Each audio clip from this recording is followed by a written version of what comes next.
লাহৰীঘাট সমষ্টিৰ বিধায়ক ডক্টৰ আসিফ নাজাৰে একেদিনাই 9খন পথ নিৰ্মাণৰ আধাৰশিলা স্থাপন কৰে। মৰিগাঁও জিলাৰ লাহৰীঘাটৰ অমৰাগুৰিত আজি আনুমানিক দিনৰ 2 বজাত 53 নং লাহৰীঘাট সমষ্টিৰ বিধায়ক ডক্টৰ আসিফ নাজাৰে SOPG 2024-2025 বৰ্ষৰ অধীনত হ'বলগীয়া GDL পথৰ পৰা অমৰাগুৰি LP স্কুললৈ পথৰ মেৰামতি কামৰ আধাৰশিলা স্থাপন কৰে। বিধায়কগৰাকীক সংগ দিয়ে লাহৰীঘাট আঞ্চলিক পঞ্চায়তৰ প্ৰাক্তন সভাপতি নুৰজামান ঠিকাদাৰ, সুমন সাহা, AE শফিকুল ইছলাম মামুদ, SO চিদাম্বৰম চেঙা ঠাকুৰীয়াকে ধৰি কেইবাজনো ব্যক্তিয়ে।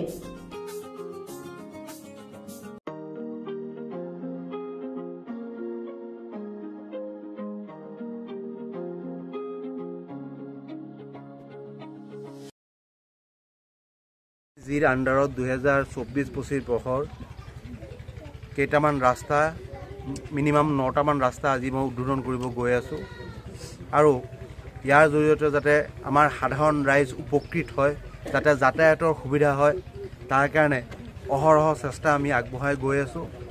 আশা কৰিছোঁ যে যিমানখিনি আৰু এবছৰ আছে মোৰ ইলেকশ্যনৰ, সেই ইলেকশ্যনৰ আগলৈকে যিমানখিনি ৰাস্তা বেয়া হৈ আছে বা আপোনাৰ ৰিপেয়াৰিঙৰ কাৰণে এতিয়াও আছে, সেইবোৰ যাতে মই সম্পূৰ্ণ কৰিব পাৰোঁ। আৰু ইয়াৰ লগতে পঞ্চায়ত ইলেকশ্যনো আমাৰ সমাগত, কিন্তু এতিয়াও আমি সম্পূৰ্ণভাৱে বিৰোধীয়ে গম পোৱা নাই যে এই চৰকাৰে পঞ্চায়ত পাতিব নে নাই। গতিকে ইয়াৰ আগলৈকে যিখিনি পৰা যায় সেইখিনি কাম আমি কৰি যাম। ছাৰ, অন্তিম এটা প্ৰশ্ন, আপুনি বিধানসভাত উত্তাল যিটো স্বাস্থ্য বিভাগক লৈ যিখিনি সঠিক তথ্য দাঙি ধৰিলে আৰু সদন ক'বলৈ গ'লে উত্তাল হৈ গৈছিল, কি ক'ব এই সন্দৰ্ভত? চৰকাৰে কি আশা ভৰসা দিছে? চাওক, এইটোতো সঁচা কথা বা আপোনালোক সকলোৱে জানে যে যিবোৰ চিভিল হস্পিটেল আছে, যিবোৰ আমাৰ আদৰ্শ চিকিৎসালয় আছে বা ষ্টেট ডিছপেঞ্চাৰী যিবোৰ আছে, এইবোৰত ঔষধৰ অভাৱ, মেডিচিন একেবাৰে নাথাকে বা কেতিয়াবা ডক্টৰেই পোৱা নাযায়। ইয়াৰ লগতে আমাৰ এজন গাইনকলজিষ্ট লাগেই, লগতে চাইল্ড স্পেচিয়েলিষ্ট এটা হস্পিটেলত থাকিব লাগে, কিন্তু এইবোৰ চৰকাৰে ভালকৈ আমাক ডক্টৰ দিয়া নাই। আৰু ঔষধ পাতি যিবোৰ আছে সেইবোৰ বহুত নিম্নমানৰ, যিবোৰ আপোনাৰ আইৰণৰ টেবলেটেই হওক, বহুত হস্পিটেলত মই এনেকুৱাও পাইছোঁ যে চেলাইন যিটো NS, RL, DNS সেইবোৰ নাথাকেই। গতিকে মই সেইটো কাৰণে এইটো প্ৰশ্ন উত্থাপন কৰিছিলোঁ আৰু মই চৰকাৰৰ ফালৰ পৰা যিটো উত্তৰ বিচাৰিছিলোঁ সেইটো উত্তৰ মই পোৱা নাই। কাৰণ যদি আপোনালোকে দেখে যে আমাৰ অসমৰ যি কেন্দ্ৰবিন্দু GMC স্বাস্থ্যৰ ক্ষেত্ৰত, GMCতেই কিছুদিন আগতে মুখ্যমন্ত্ৰী ডাঙৰীয়াই কৈছিলে যে যিটো হস্পিটেলৰ ফাৰ্মাচী থাকিব, তাত যিবোৰ ঔষধ থাকিব, এভেইলেবল থাকিব, সেইবোৰৰ পৰাই ডক্টৰে ট্ৰিটমেণ্ট দিব লাগিব। কিন্তু আমি সকলোৱে অৱগত যে সেইবোৰ ফাৰ্মাচী যিবোৰ মেডিচিন থাকে সেইবোৰ অতি নিম্নমানৰ।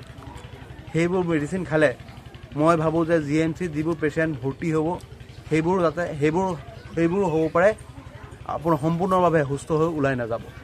গতিকে সেইটো কাৰণে মই প্ৰশ্নটো উত্থাপন কৰিছিলোঁ, কিন্তু মই মাননীয় মন্ত্ৰী ডাঙৰীয়াৰ পৰা, বিভাগৰ মন্ত্ৰীৰ পৰা যিটো কাৰণত প্ৰশ্নটো সুধিছিলোঁ সেইটো উত্তৰ মই পোৱা নাই। গাঁও পঞ্চায়তৰ পৰা আগতে হেৰি কৰা হৈছিল, CC ব্লক হেৰি কৰা হৈছিল আৰু ৰাস্তাৰ কণ্ডিশ্যনটো খুবেই বেয়া। আমি বৰষুণ হ'লে আমি ঘৰৰ পৰা ওলাব নোৱাৰা অৱস্থা, যাতায়াতৰ কাৰণে খুবেই হেৰিত আছিলোঁ। কিন্তু এতিয়া আমি আজি এই ৰাস্তাৰ শুভ আৰম্ভণি আধাৰশিলা হ'ব। আমি এই শুভ সংবাদ পাই আমি নথৈ আনন্দিত। এই অঞ্চলৰ কাৰণে এই ৰাস্তাটো PWDয়ে যেতিয়া হেৰি কৰিছে, মঞ্জুৰি দিছে, PWDৰ ফালৰ পৰা এই ৰাস্তাটো হেৰি হ'লে আমাৰ যাতায়াতৰ কাৰণে এই অঞ্চলৰ খুব উপকৃত হ'ব বা আমি উপকৃত হ'ম। বা আৰু পূবফালে যিখিনি হেৰি কৰিছে CC ব্লক গাঁও পঞ্চায়তৰ পৰা কৰা হৈছিল, সেইখিনি ৰাস্তা যদি আমাৰ হেৰি কৰি দিয়ে, PWD মঞ্জুৰি কৰি আমন্ত্ৰণ দেখুৱাই কামখিনি কৰি দিয়ে, তেনেহ'লে আমাৰ এই কৃষি প্ৰধান অঞ্চলৰ গাঁৱৰ ৰাইজৰ উপকৃত হ'ব। আৰু পঞ্চায়ত নিৰ্বাচন সমাগত, পঞ্চায়ত নিৰ্বাচনৰ আগমুহূৰ্তত ইমান এটা ৰাস্তাৰ কাম হাতত লোৱাত কি ক'ব?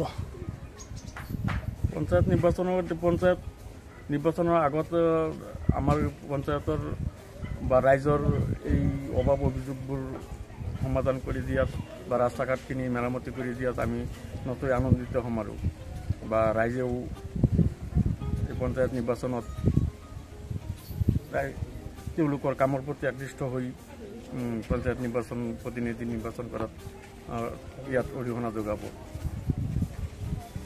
সমস্যা এই ৰাস্তাটো আমাৰ লাহৰঘাটলৈ যোৱা এইটোৱে এটা একমাত্ৰ ৰাস্তা। তো স্কুলীয়া ল'ৰা ছোৱালী কলেজীয়া ছাত্ৰ ছাত্ৰী যিমান আছে এইটো ৰাস্তাৰে অহা যোৱা কৰে। একদম জলকীয়াবুৰী অমৰাগুৰি চাইতেনতলি এইখিনি ৰাস্তাৰে অহা যোৱা কৰে। এই ৰাস্তাটোৰ বহুদিনৰ পৰা ভঙা চিঙা হৈ আছে। মানে এই ৰাস্তাটো হ'লে আমাৰ অমৰাগুৰি গাঁৱৰ ৰাইজৰ বা জলকীয়াবুৰীৰ গোটেইখিনি ৰাইজৰ বহুত উপকাৰ হ'ব। আৰু ৰাস্তাটো যদি ধুনীয়াকৈ কৰে তেনেহ'লে আমি খুবেই ভাল পাম। আৰু অসম চৰকাৰৰ যিটো পদক্ষেপ ৰাস্তা ঘাট উন্নত কৰাৰ মাননীয় অসমৰ মুখ্যমন্ত্ৰী হিমন্ত বিশ্ব শৰ্মা ছাৰে যিখিনি পদক্ষেপ লৈছে এইখিনি এটা ধুনীয়া পদক্ষেপ বুলি আমি ক'ব পাৰোঁ। আৰু অনাগত দিনত যাতে এনেকুৱা কাম কৰে এইখিনি কৈ মই বক্তব্য সামৰণি মাৰিছোঁ।